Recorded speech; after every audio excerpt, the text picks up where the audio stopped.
উড়াদুরা লাগে উড়াদুরা তুমি কোন শহরের মাইয়া গো লাগে উড়াদুরা কোন শহরের মাইয়া গো লাগে উড়াদুরা তুমি কোন শহরের মাইয়া গো। আসসালামু আলাইকুম, hello guys, I am Zulhas. তো আজকে আরো একটি নতুন ভিডিও নিয়েছিলাম তুফান মুভিটি নিয়ে। তো তুফান মুভিটি কিছুদিন আগে একটি ট্রেইলার প্রকাশ পায়, তারপর বিগত 4 থেকে 5 দিন আগে একটি শর্ট মিউজিকের প্রায় 20 সেকেন্ডের মতো একটি সং ভাইরাল হয়। তো এই গানটি ছিল লাগে উড়াদুরা। ওই 20 সেকেন্ডের ভিতরে আমরা শুধু এইটুকুই বুঝতে পারছিলাম, আর কিছু ডান্স ছিল। তো আমি কোন শহরের মাইয়া গো লাগে উড়াদুরা তুমি কোন শহরের মাইয়া গো লাগে উড়াদুরা মিউজিকটি চক্রিতে মুক্তি পাওয়া মাত্রই এটি ভাইরাল। তো এটি নিয়ে অনেকে অনেক ধরনের ভিডিও করতেছে, অনেকেই রোস্ট করতেছে, অনেকেই মজা নিতেছে। তো যাই হোক, আমার কাছে গানটি অনেক ভালো লেগেছে। তো গানের যে পারফরমেন্স, যাই হোক, সাকিব খানের এত বয়স পূর্ণ এলো, তার আজ হয়তো 25 বছর পূর্ণ হলো এই মিডিয়া জগতে সাকিব খানের 25 বছর পূর্ণ হলো। তো এটা উপলক্ষে হয়তো এই গানটি রিলিজ করেছে চরকিতে। তো এই গানটি দেখে আমার মনে হয় যে মিমি চক্রবর্তীকে বয়সে অনেক কমানো হয়েছে, ডান্সগুলো অনেক সুন্দর সুন্দর করা হয়েছে। তো সাকিব খানকে 40-45 বছরের যে একটা লুককে একদম সর্বোচ্চ গেলে আমার কাছে মনে হয় যে 24 থেকে 25 বছর মানে মেকআপ করে এরকম একটি লুক তার দাঁড় করায় ক্যামেরার সামনে। তো আর যে ক্যামেরা কথা কি বলবো, এই ক্যামেরাম্যানটা কোথায় ছিল এতদিন? সাকিব খানকে এতদিন খুঁজে পায় নাই।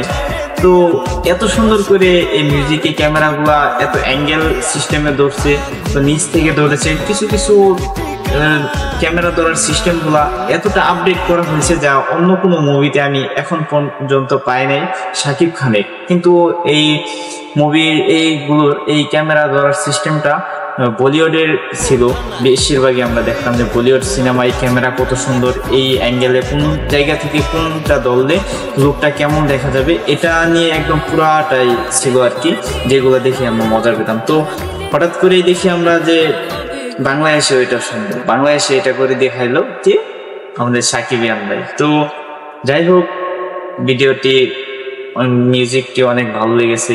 তো যাদের কাছে ভালো লেগেছে ভিডিওটি, তো অবশ্যই আমাকে কমেন্ট করে জানাবেন ভিডিওটি কেমন লাগলো।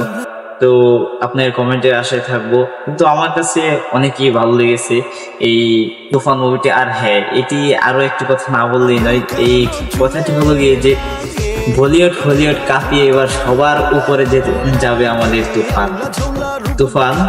তো তুফানের একটি ডায়লগ আছে, তুফান বছরে একবারই আসে।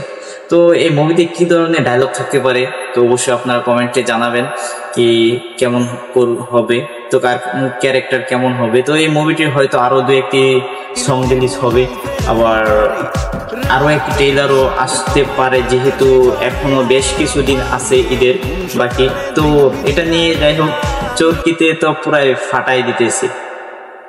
তো ভাই অস্থির লাগলো গানটা। তো চলুন আমরা গানটা শুনি, দেখি অল্প অল্প করে। আর যারা এই গানটি ইউটিউবে গিয়ে ঢোকা মাত্র, ইউটিউব টিকটক পুরাটাই ভাইরাল। এটি যে একটি গানের যে কলিটা, এটি এমনভাবেই করা হয়েছে গানটি, যা আপনার বিয়ে বাড়িতেও এই গানটি বাজাইতে পারবে, যে কোনো লোকালোকের মানুষের মুখে মুখে যেন এই গানটি চলে, এরকম ভাবেই তৈরি করা হয়েছে। যে কোনো একজন কৃষকেও যদি এই গানটা শুনে, তো তারপরেও সে এই গানটি গাইবে।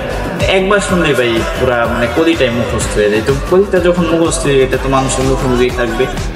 তো বেটার একটি সং রিলিজ করলো বাংলাদেশে এই প্রথম। তো এর আগে কখনো কেউ করে নাই। তো আপনার কাছে গানটি কেমন লাগলো অবশ্যই আমাকে কমেন্ট করে জানাবেন। তো আমরা চলুন এই গানটি শোনা যাক কেমন লাগলো। আমার কাছে কিন্তু হ্যাপি লাগছে এই গানটা। তো আপনার কাছে কেমন লাগলো অবশ্যই কিন্তু আমাকে জানাবেন।